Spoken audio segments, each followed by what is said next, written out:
All right, this week I'm getting outside to talk about mental health real quick. So that's basically pillar number six is mindfulness, and so you kind of have to be able to with the other five previous pillars. You may want to make sure you take care of pillar six is mindfulness, and so that way you don't set yourself backwards because mental health is probably even outside of the seven pillars, mental health is probably one of the most important or probably one of, if not the most important things that you can probably do. So for yourself. So I'm big on when it comes to mental health and everything is getting yourself to the point where you don't necessarily need medication. So I'll use depression as an example. Like if you're someone who does have depression, if you do need medication, then yes, do take it if you're in that situation and your doctor, your team says that yeah, you need to take it and everything. Then listen to them. But I'm going to come from the standpoint of if you're doing all the previous five pillars plus pillar seven is consistency, so that kind of ties them together in the sense that you're doing everything every single day. If you're doing all that, like with the depression example, isn't it better to take, like if you do need medication, isn't it better to take only 5 milligrams of your antidepressant once a day versus 10 milligrams three times a day? So nowadays, of course, most people especially in our society here in America, they just want to sit there and pop pills and I don't want to change my lifestyle habits. I just want to sit here and take a pill so I can continue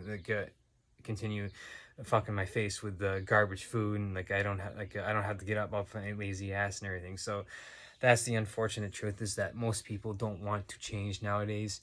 They would rather just pop a pill in a sense to kind of mask the symptoms and everything. So in a sense, it's kind of like one of those instances where we're putting like a band-aid on a gunshot wound type of deal.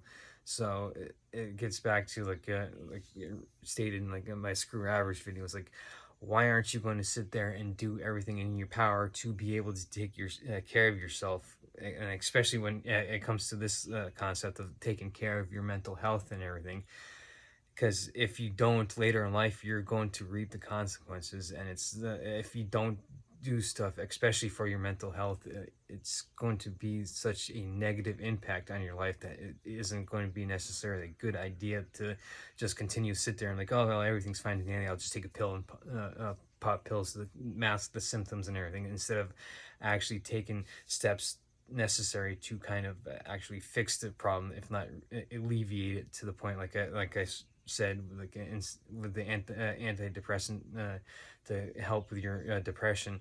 It's better to take 5 milligrams once a day than it is taking 10 milligrams three times a day, because you're treating your body like shit. And it's the mind body connection. Now, while both are separate in the sense you wouldn't necessarily go to the gym to fix your depression, where it could help indirectly, because how your body works, like your hormones, like in your the brain chemistry, and the connection between your mind and body.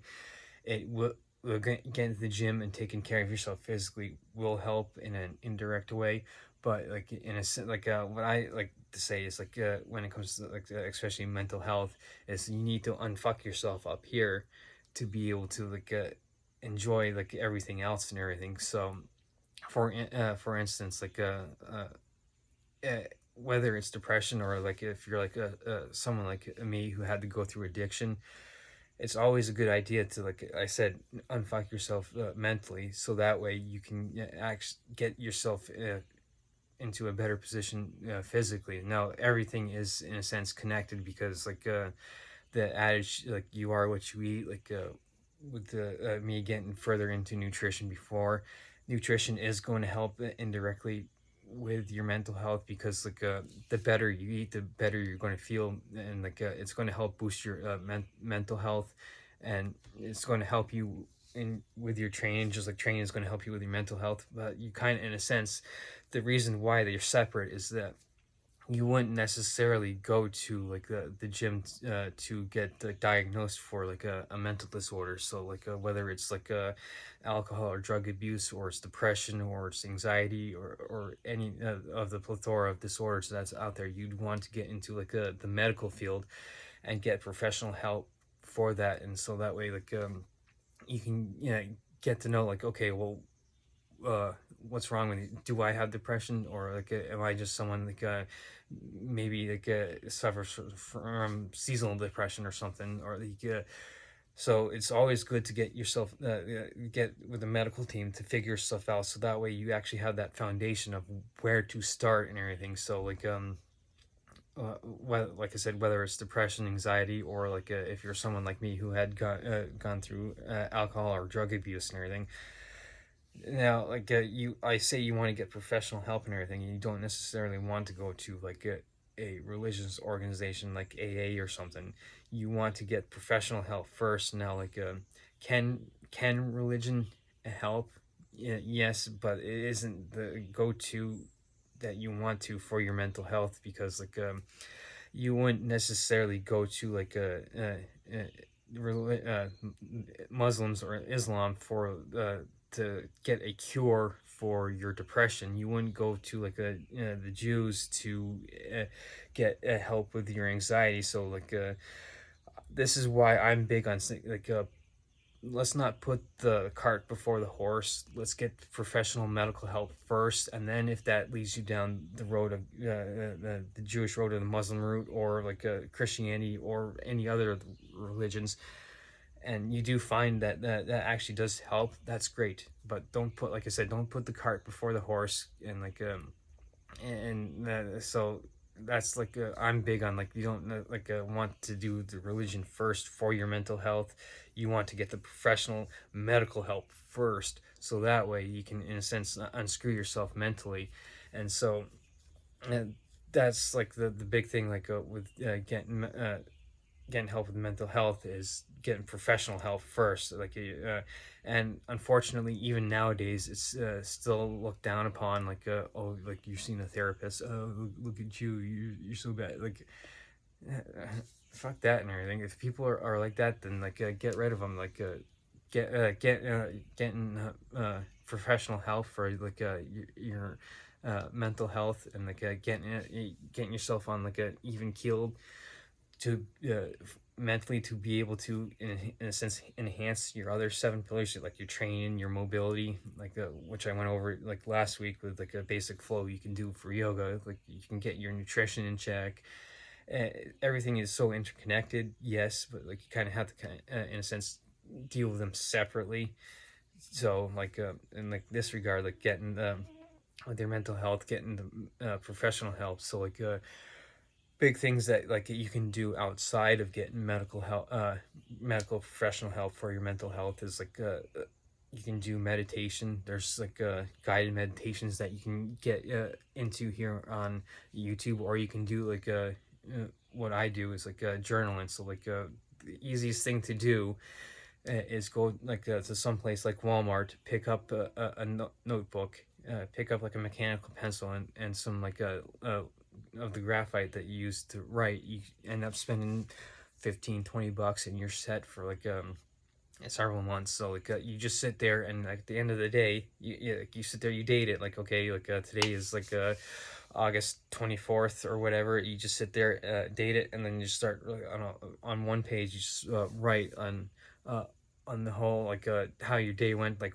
what's bothering you, what's going great, and like you just kind of have that in a sense at the end of the day. Or you could do it at the beginning of the day, like okay, this is what's ahead of the day. Or you can do what I do, is that at the end of the day, check in and like, okay, what the fuck just happened in the last 24 hours, where I'm at mentally and everything. So you can do that mental check-in. And so like I said, it costs you 15-20 bucks or something to just pick up a notebook and a pencil and stuff to be able to write. So like and of course, being outside here, this is like another point that I want to make with your mental health. Getting outside, especially like back or behind me, is in nature, is another perfect way for your mental health and everything. So that's another great idea. So now you might not necessarily be in like a rural area like I'm in. Like you might be in one of those mega cities. like New York or LA or Boston or whatever. But one of the most famous parks is Central Park in New York. So if you do have the ability to get there and everything, yeah, do it. Get outside and I know several years ago there was like a bunch of trails that I got in to that are further away now where I live that than before I got into trail running in those trails. So that's another thing you could quite possibly do, combining pillar number 7, getting out in pillar 6, your mental health, getting out in nature to help boost your mood. You can combine it with training by doing trail running. So or you can just sit there and there are a bunch of walking trails. So like I said, I did trail running on them. You could just go out there and walk on them. So getting out in nature is another good idea. So a bird feeder I have back there. I mean, you can't really see it that well. That's another thing that can help get you out into nature and everything. And is to do the bird feeder that I mentioned in the video a while back and everything. So these are just ideas for you to help get your pillar 6 in check, which is mindfulness, which is pretty much all about your mental health, which is one of, if not the most important thing that you can do for yourself. Because if you can get yourself mentally stable to the point where especially if you're coming online and you come across people and that are stuff that pisses you off, and it gets back to videos I made about with smart recovery, getting control of your emotions, thoughts, and behaviors. If you can get yourself to the point where you come across stuff that you maybe pisses you off, you don't fly off the handle. You can sit there instead of being like, oh my god, that's so fucking terrible. You can sit there and be like, okay, this is pissing me off, and you can dig deeper and sit there and actually think on, okay, well, why? Okay, this is be like a 5-year-old. Well, why does this piss me off? Oh, it's because of this. Oh, why? Oh, because of this.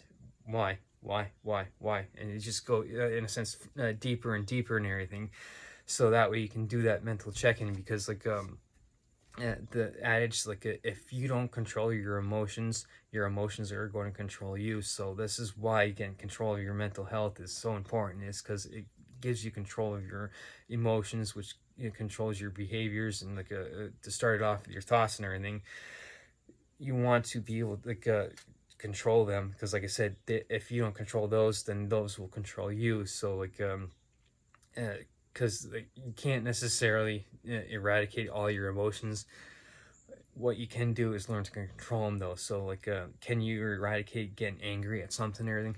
No. What you can do is be able to get to the point where you can control it and step back and be like, okay, well, why is this making me angry? Or well, why am I feeling happy? Why am I feeling sad? And you can, in a sense, dig deeper into what's going on with you mentally. So this is why you want to get the medical professional help, to be able to get yourself on a stable mental ground and everything. So don't listen to those people that kind of want to look down on you for getting professional help for your mental health. Do it. So and that's why I'm big on mental health. And I'll reiterate with the point of religion. Unfortunately, there are still stuff out there like AA that puts religion first instead of getting professional help. I'm the type of person to get professional help first, and then if going down the religious path, you do find that does work for you after getting help and everything, great. If not, then you can go down the path of atheism or whatever. So it's just one of those things that once you get the professional help and you get yourself on a stable ground where you can, like I said, control your thoughts, emotions, and behaviors, then you can kind of figure everything out and kind of put those puzzle pieces that into place and everything. So that's what life is pretty much about, is puzzle pieces, and getting your mental health in order is one of those important puzzle pieces. It could be one of the corner pieces that sets the stage for you being able to put 4 or 5 or maybe even 10, 20 different pieces further into that puzzle that's called life and everything. So this is why getting your mental health in order is so important.